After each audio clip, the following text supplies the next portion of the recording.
അപ്പോൾ ഇന്ന് നമ്മൾ കക്ക കട്ട്ലേറ്റ് ഉണ്ടാക്കാൻ പോകണം കേട്ടോ. അപ്പോൾ ചിലർക്ക് ഈ കക്ക ഇറച്ചിയും ഒന്നും കൂടി ചേർത്താലായിരിക്കും അവർക്കത് മനസ്സിലാവുള്ളൂ. സംഗതി കണ്ട ഏറെക്കുറെ മനസ്സിലാവും, അത് വേറെ കാര്യം. അപ്പോൾ അത് പുഴുങ്ങിയെടുത്തിട്ടുണ്ട്. പിന്നെ പുഴുങ്ങിയെടുക്കുമ്പോൾ ചെറുങ്ങനെ ഉപ്പിട്ടിട്ട് പുഴുങ്ങിയെടുക്കുന്നതായിരിക്കും നല്ലത്. പലർക്കും അറിയാം, എന്നാലും നമ്മൾ ചുമ്മാ പറയുന്നെന്ന് മാത്രം. അപ്പോൾ അതിൻ്റെ അറയെടുക്കൽ ചടങ്ങാണ് ഞങ്ങൾ ഫാമിലി എല്ലാവരും കൂടിയിട്ട് ഇരുന്നിട്ട് ചെയ്യണത്. ഇതിങ്ങനെ പുഴുങ്ങിയെടുത്തിട്ട് ഇങ്ങനെ വെറുതെ ഇങ്ങനെ കഴിക്കാൻ തന്നെ ഒരു രസമാണ് കേട്ടോ.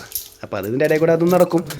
അപ്പോൾ ഞങ്ങൾ തകൃതിയായിട്ട് ഇതിൻ്റെ കക്ക വേർതിരിക്കുന്ന പരിപാടിയാണ് ഇത്തലയിൽ. അതാണ് ഇവിടെ തകൃതിയായിട്ട് നടന്നുകൊണ്ടിരിക്കുന്നത്. ഇനി നമ്മൾക്ക് ഇതിലേക്ക് മസാല ചേർക്കാം.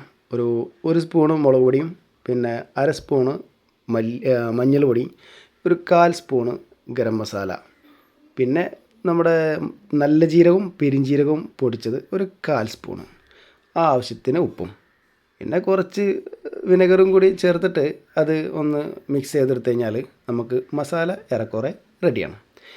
ഇനി നമുക്ക് ഈ റെഡിയാക്കി വെച്ചിട്ടുള്ള മസാലയിലേക്ക് നമ്മൾ മാറ്റി വെച്ചിട്ടുള്ള കക്ക ഒന്ന് മിക്സ് ചെയ്തിട്ട് നല്ലോണം മസാല പിടിക്കുന്ന രീതിയിൽ കണ്ട് സെറ്റാക്കിയിട്ട് കുറച്ച് നേരം വെക്കാം. അടുത്ത പരിപാടി പാൻ ചൂടാക്കിയിട്ട് നമുക്ക് വെളിച്ചെണ്ണ ആയിരിക്കും നല്ലത്. പിന്നെ ചിലർ ഓയിലൊക്കെ ഉപയോഗിക്കുന്നവരുണ്ട്.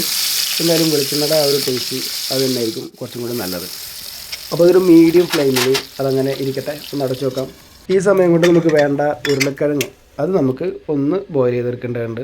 അതും ഇതുപോലെ ചെറുങ്ങനെ ഉപ്പിട്ടിട്ട് വേണം ബോയിൽ ചെയ്തെടുക്കാൻ.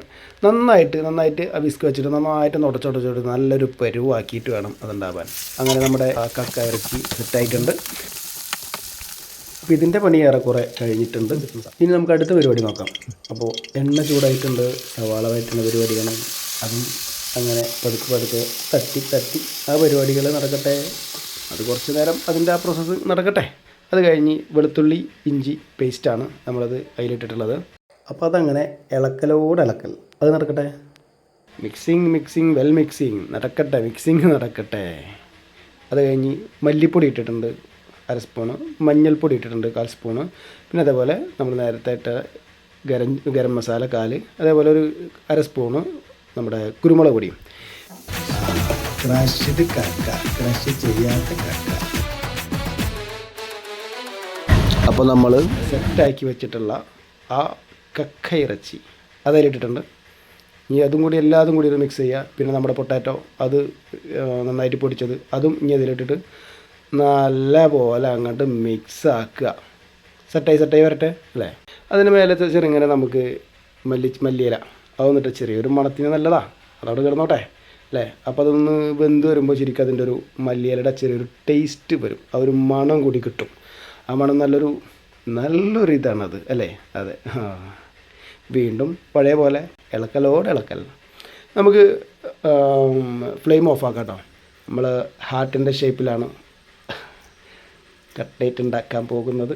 അങ്ങനെ ഹാർട്ടിൻ്റെ ഷേപ്പിൽ ഒരു ഡൈ എടുത്തിട്ട് അതിലേക്ക് നിറച്ചിട്ടുണ്ട്. ഇത് ഹാർട്ടാണോ അതോ ഇനി വേറെ എന്താവോ എന്നുള്ളത് ഒക്കെ വെന്ത് വരുമ്പോൾ നമുക്ക് മനസ്സിലാവും. ഇപ്പോൾ തൽക്കാലം ഹാർട്ടാണ്. അങ്ങനെ നമ്മൾ ഓരോന്ന് മാറ്റി വരുന്നുണ്ട്.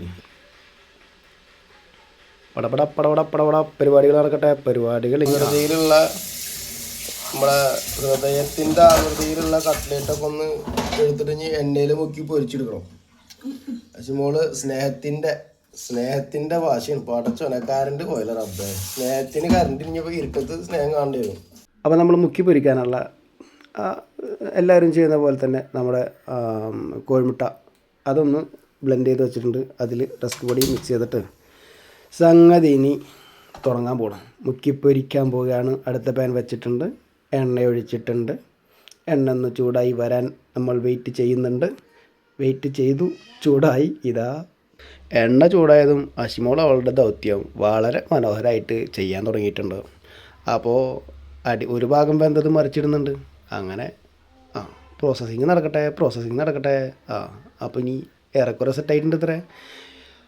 അപ്പോൾ എണ്ണയിൽ കിടന്നിട്ട് കൂടുതൽ നേരം ചൂടാവണ്ട. വെന്ത് പാകായതിനൊക്കെ നമുക്കൊണ്ട് മാറ്റിയേക്കാം.